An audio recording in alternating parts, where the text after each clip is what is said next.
Good evening, everybody. Welcome to Physics Rocks. It's true, it's Wednesday night and it's Year 11 Physics night. It is mass, weight and Hooke's Law, 30 minutes, and we've got a lot to do in that time. So let's get cracking. Let's imagine that we have an object. Okay, so let's get a little rectangular object. Okay, that object exists, and the reason it exists is because it's filled with particles and it has some form of effect on the space around it. Okay. So those particles can be close together, they can be far apart, it doesn't matter. Ideally I would be drawing this as a solid with nice regular intervals between them, but it doesn't matter. Okay. In this situation we would have an object that has quite spaced out particles, but they are relatively large. Now if we wanted to find out how much stuff was in that object, then we would need some form of measurement to do that. We could count all the particles, but that would be a disaster and also not very useful because some particles are bigger than others. So what we do is we measure its mass. You've been doing this for years upon years upon years because we measure mass. This object could have a mass of say 12 kilograms. And as soon as you see something like kilograms or grams or stone, even if you're an American viewer, or pounds or anything along those lines, you're discussing mass. Right, the key thing about mass is that if I want to change the mass, I need to change the number of particles within this object. Okay, so it doesn't matter if I move them closer together or further apart. I would have to add some or take some away.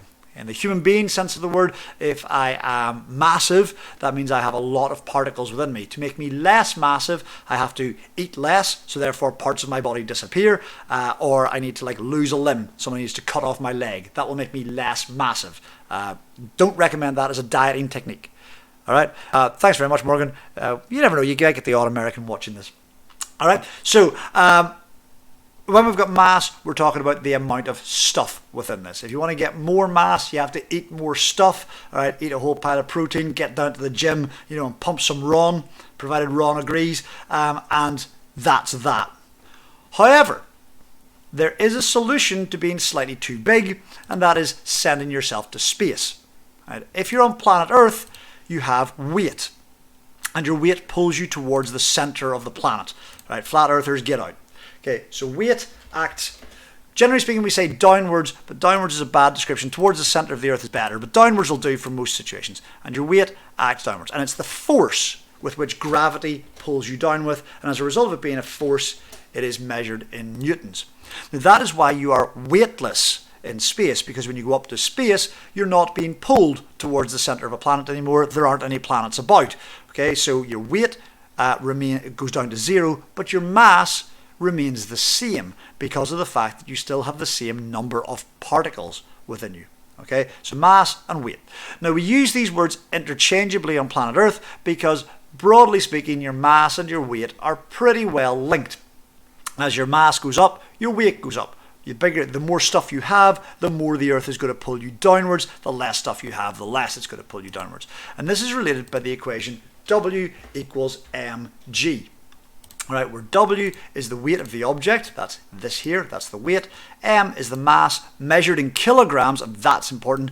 And G is interchangeably the acceleration due to gravity, measured in meters per second squared, or the gravitational field strength. Okay, measured in newtons per kilogram, depending on what you're talking about. So this is weight and has to be measured in newtons, right, because it's a force. Because weight has to be measured in newtons, mass has to be measured in kilograms. Right, so this is not one of those way speed can be sometimes measured in centimeters per second and you're kind of okay with that. We're definitely not okay with mass being in anything other than kilograms.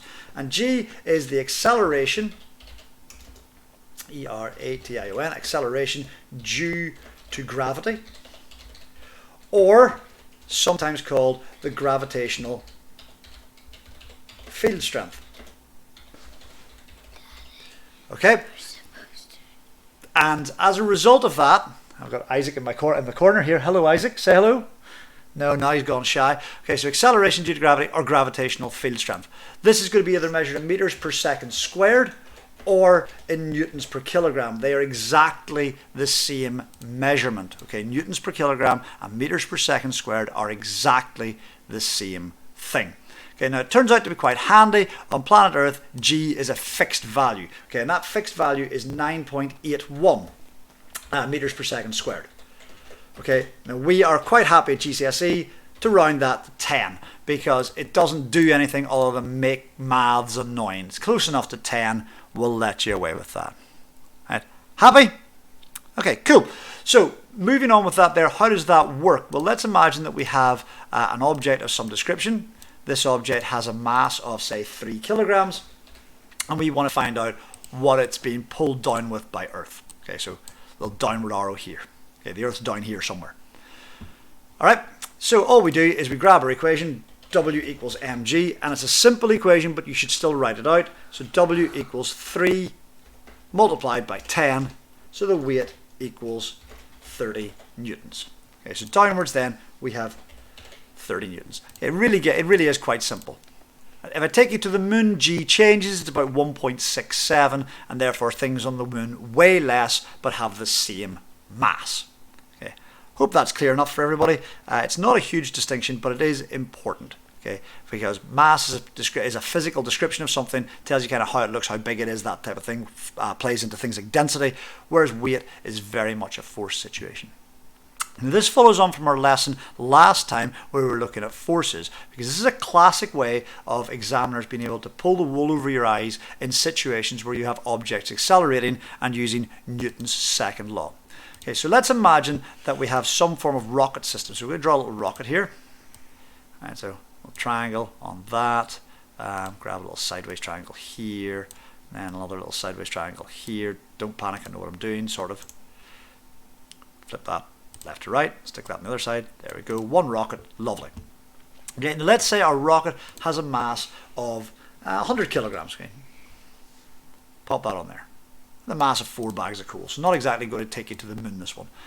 And let's imagine that its engine is providing some form of upward force. Ideally straight upward would be good.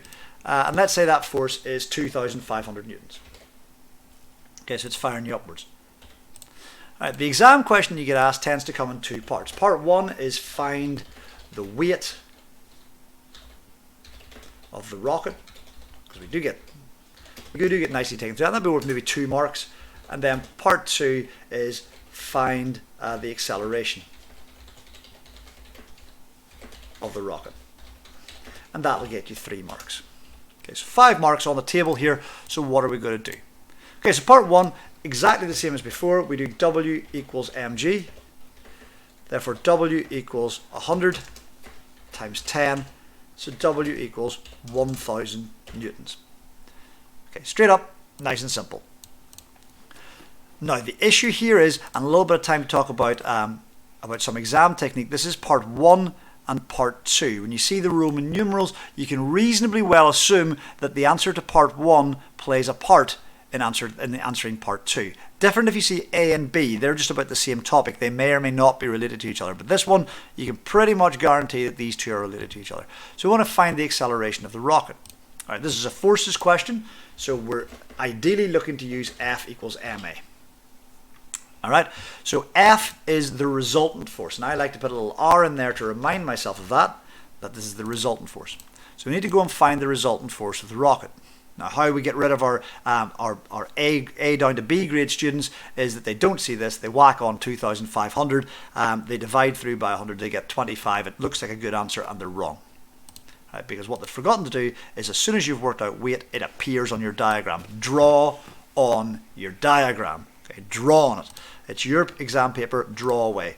Put 1,000 newtons on there.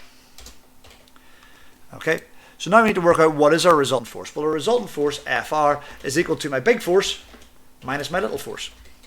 Okay, or technically all the forces in one direction minus all the forces in the other direction. But big minus little is a little bit easier to remember. So my resultant force is equal to my big force, 2,500, minus 1,000, which equals 1,500 newtons.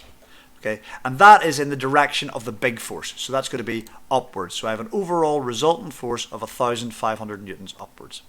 All right, this bit here gets you a mark. All right, then we go. All right, cool. We've got Fr, so we go 1,500 equals 100 A. 100 being the mass, A being the acceleration. We still don't know what that is. All right, I don't want 100A. I want 1A. So how do I get 1A? I divide by 100.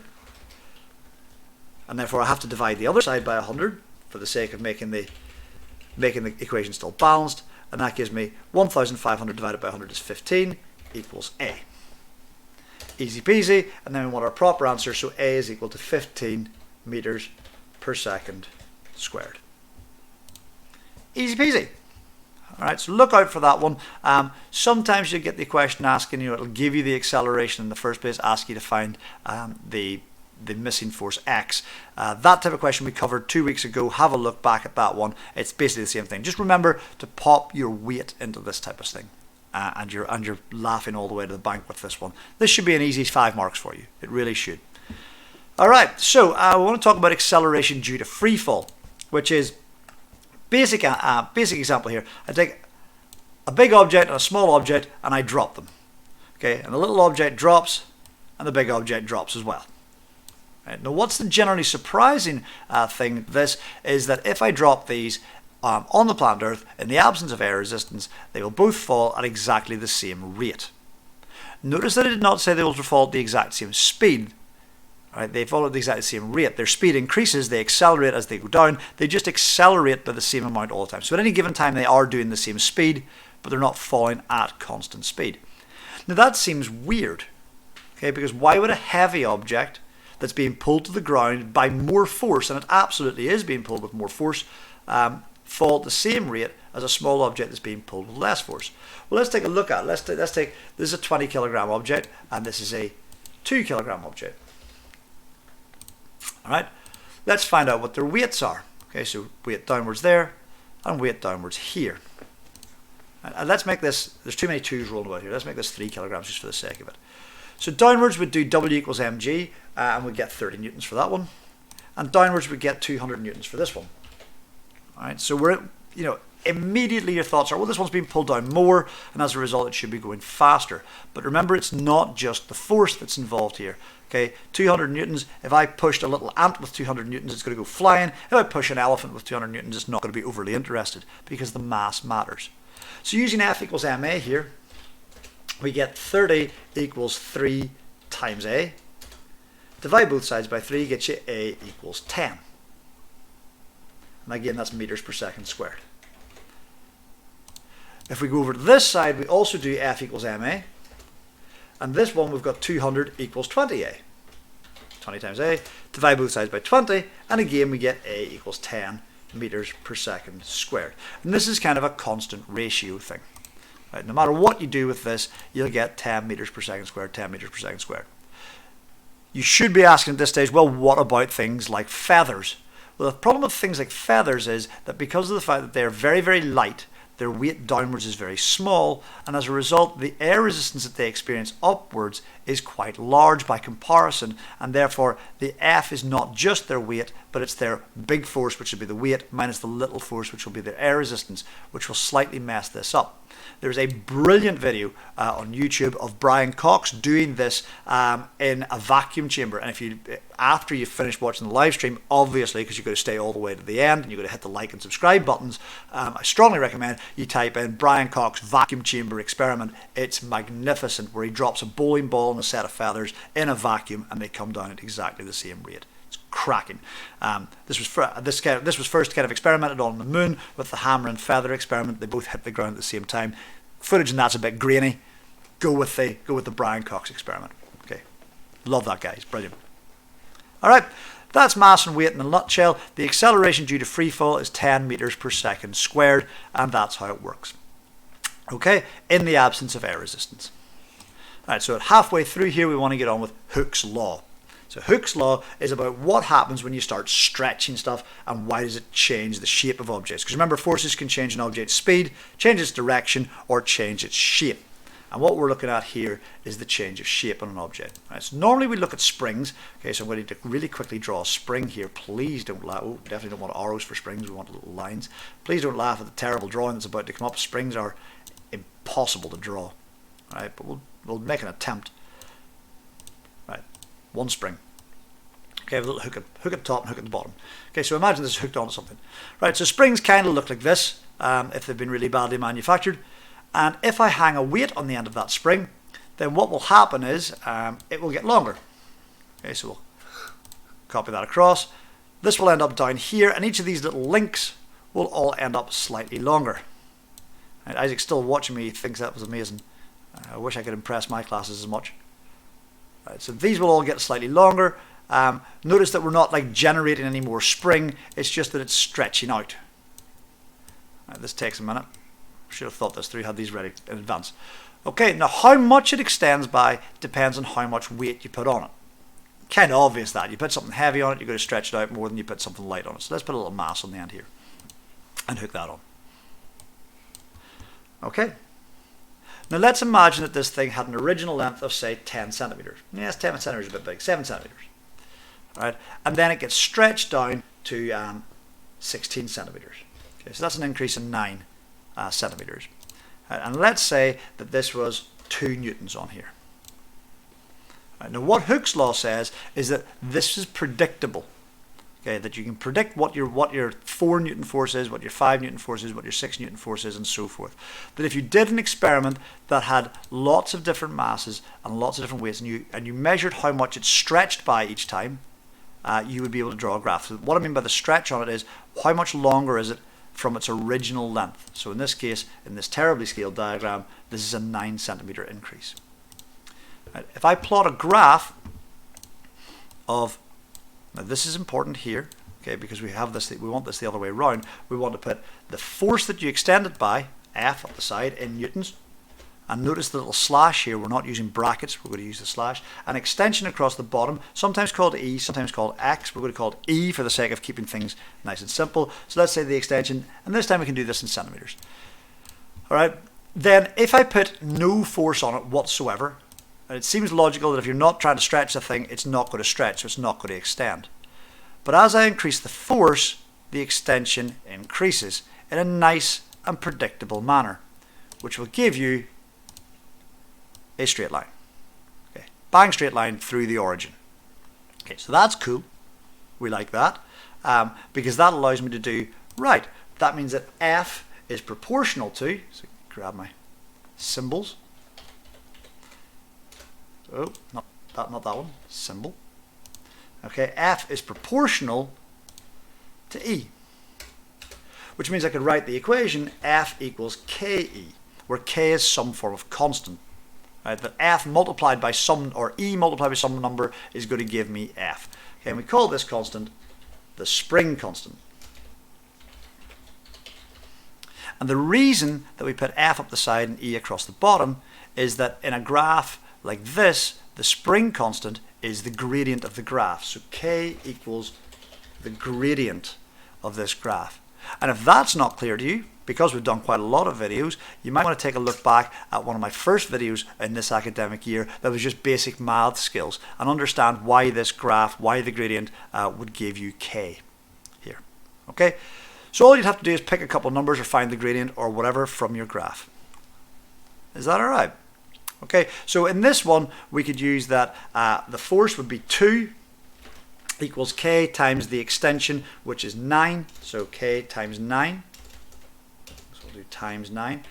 Divide both sides by 9, that gives you K equals 2 divided by 9, so K equals 0.22 recurring, and then that will be in centimeters, sorry, newtons per centimeter.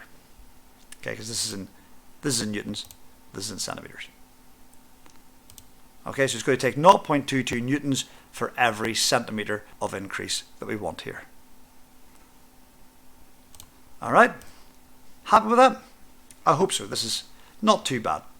Now the problem with this is that Hooke's law is not a universal law. It doesn't keep going like this, all right? Because how do you make springs?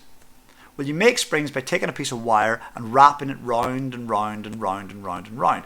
But as you stretch it, what happens is that this wire, or this bit of wire, gets straighter and straighter and straighter and straighter. Okay, as it goes down and down and down and down and down and down and down like this. Okay, so it gets straighter and gets straighter. Eventually it's going to become straight again. And it's going to stop being a spring and it's going to go back to being a wire. So what happens is that this graph stops going straight. All right, this graph stops going straight and it starts to curve. And then this all stops being true. And the point at which Hooke's law stops being true is around about here. where the line stops being straight. And this point is called the limit of proportionality.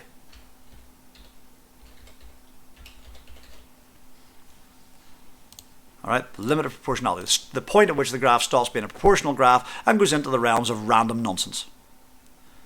Right, we've got some physics for this afterwards, but definitely not at GCSE level, and it's all material dependent. It depends on what you're making this thing out of. All right, this is Hooke's law. Now, Hooke's law, therefore, has a definition, and this definition is one that you're required to know. Hooke's law states that the extension is directly proportional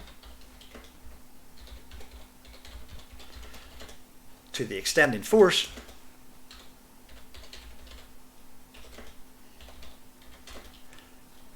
up until the limit of proportionality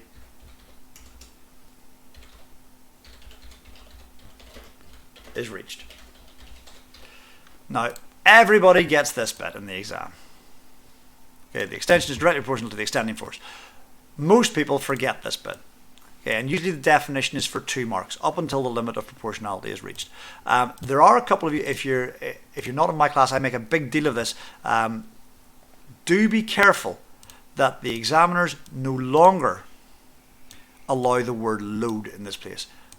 Those of us who have been around for a while would have called that the load for a long period of time. That is no longer permitted as an answer. It's been barred as an answer on CA exam papers, or at least it was in the last couple of sessions. Okay, we want extending force here as opposed to load. All right, so that's what we're after here. We're looking for the extending force up until the limit of proportionality is reached. All right, so how these tend to be shown is in generally kind of straightforward questions. All right, so I'm not going to attempt to draw a spring again. Well, maybe try to draw another spring. All right, so let's imagine that we have a spring here. All right, and we're told that this spring here has a length of 8 centimeters, and it has an extending force applied to it of 3 newtons. In fact, we'll make it 2 newtons because otherwise the division becomes really annoying. Right. And then you're given another spring next to it. Okay, so let's make a slightly longer spring, but it's the same spring. Okay, so the same spring later is loaded with a force of 5 newtons this time. Right. Hang that in the end. Okay. And then you're given the length of that as well. So let's say that the entire length of this one is somewhere in the region of 14 centimeters. Okay. And the question you're asked is, what is the spring constant? So let's find the spring constant. We're going to use Hooke's law here. So we're going to write F equals Kx. All right, so that's a good thing. All right, but we've got a problem here. Or sorry, F equals Ke, because we've been using E for extension. So F equals K times the extension. Now what we really mean by F is the extending force and the extension. But we don't have that. We don't know what the extension is because we don't know what the original length of this thing is. We just know that it's 8 centimeters and that's stretched because it's got 2 newtons on it, and it's got 5 newtons here at 14 centimeters. But what we can say is that an increase of force of 3 newtons is going to cause an extension of 6 centimeters. Okay, I'm going to write that as times 6. I know a lot of you can do that math, but that's okay. So what I've done here is I'm really saying what's the change in force. So an increase of force of 3 leads to an increase in extension of 6. All right, and that then allows me to get K equals 3 over 6. So K equals 0.5. All right, and again we need a unit for that. That's 3 newtons divided by 6 centimeters. So as a result, that's 0.5 newtons per centimeter. And that's our answer for K. Right. Next question on, that'll give you 3 marks. Next question on them would be predict what is the original length, perhaps, of this object. All right. Well, here we go. We've got K equals 0.5 newtons for every centimeter. All right. So what we want to do now is we want to go, well, what extension is 2 newtons causing me? So F is equal to 2. K is equal to 0.5. E is unknown. What was the original extension that was actually done? Well, if the original force is 2, we can use F equals Ke again. We can use that 2 equals 0.5 E. Divide both sides by 0.5 gives you 4 equals E. Okay, so the original extension is equal to 4 centimeters. All right, so this spring here, this 2 Newton spring, has been extended by 4 centimeters. So we can draw in there that extension is 4 centimeters. All right, which means if I take this 2 newtons off, this thing's going to shrink by 4 centimeters. What's left then is 8 take away 4, which is 4 centimeters. So the original length is equal to 4 centimeters. Okay. Now, if I want to make a super annoying Hooke's Law question for you, you're on question 4 of your exam, you're kicking ass, you're doing great, I will give you this. Okay, which is I will put, first of all, I'll put force across the bottom. Okay, so that will mess you up because the gradient is no longer the spring constant. And up the side, I will put length of spring in centimeters, or in meters, or even in millimeters. It makes no difference. And the graph I'll get is this. And you have a little panic because you go, wait a minute, it's supposed to be directly proportional. But it's not meant to be directly proportional. The extending force is directly proportional to the extension, not the original length. Okay, so what I need to do is I need to rethink this graph. Okay, so what I've got is I've got a force of 0 gives me an original length of, let's say that's 3 up the side. Okay, so what I can say here, because of this, is when there's no force applied, the length of the spring is 3. So I can say that the original length equals 3 centimeters. And if the original length equals 3 centimeters, all I need to do to get the extensions is when I look across one, I just need to go, right, let's pick this one over here down to the force. So let's say that's a force of 4 newtons. And let's say that's giving me a length of spring, which is 12 centimeters. Right, what I need to find out is, right, what is the extension caused by 4 newtons? Because the force is 4. The extension is going to be 12 take away 3 because its length is 12, but it was originally 3, so it's been extended by 8 centimeters here. Or 9 centimeters if I can take 12 away from 3, right? You guys are supposed to be listening to me for advice. So I can go ahead now and get the spring constant, K equals unknown, and again I'll use the equation F equals KE. So force is 4 equals K, which we don't know, multiplied by the extension, which in this case is 9. So K equals 4 over 9. Pop that into your calculator, get 0.44 to 2 decimal places, and again that's going to be newtons per centimeter because it's 4 newtons divided by 9 centimeters. Alright, I hope that's clear and concise, and the idea behind Hooke's Law. Now Hooke's Law is an important one because it's one of your first prescribed practicals in the course. It's one of the ones that you have to know about, along with like Newton's second law and things like that. There, okay. So and the ball rolling down the slope and a whole pile of other ones. This is one that you can be asked the experimental setup on as well in an exam. So you can be asked how to do this, how to draw the graph, what to draw, and what information to get from it. So definitely know this theory inside and out, but also know how to do the experiment to prove this is true. All right. 9:29, so we're just about out of time. So I want to thank you all for turning up this evening, taking time out of your Wednesday night, and learning some physics with me. If you aren't subscribed, please click the subscribe button and press the bell notification. That'll remind you on a Wednesday night what we're doing and when 9 o'clock is coming up, because it's easy to get sidetracked and stuff. I'd appreciate a like if you like this. If you didn't like it, leave me a comment and tell me what I could do better. Still trying to improve on this channel. But other than that, all that remains for me to say is that, ladies and gentlemen, physics rocks. Oh, it's true.